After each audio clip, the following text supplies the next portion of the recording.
Sinimula ng paharuruti ng Philippine National Police Kasurug Cops ang kanilang mga motorsiklong pampatrolya matapos na ilunsad mismo ni Regional Director Police Brigadier General Andre Perez Dizon ang Kasurug Cops Motorcycle Patrol sa Kampo General Simeon Ola sa lungsod ng Legazpi. Ang nasabing proyekto ay tutugon sa pagmamonitor at pag-aagapay ng kapulisan sa mga abalang lugar dito sa lungsod ng Legazpi at sa bayan ng Daraga Albay, lalo na kung oras ng rush hour.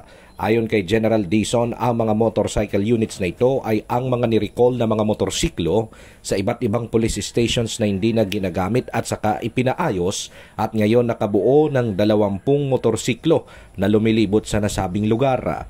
Kaya nitong Lunes ng hapon, Pebrero 5, inilunsad ang nasabing proyekto na mismong pinangunahan ng General. Estratehiya ta duman sa bike patrol, iman po ini sir. So kung ang bike patrol sa rush hour sa pagkaaga, iniman rush hour sa hapon. So hapon na sir dahil tamang-tama pauruli na sa mga tao, iabot ibanggi, may nag-blinker na po sir.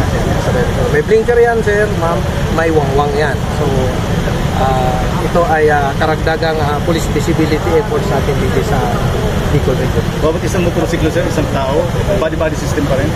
Depende sir, may estratehiya kita sir na may back ride sa iba, so may dalang halaba, may back up, tapos iba na yun. Kanya ring hinihikayat ang iba't ibang mga police station sa Kabikulan na gawin rin ang nasabing proyekto na makakatulong sa pagdagdag ng police visibility at pagbawas na mga kaso ng krimen.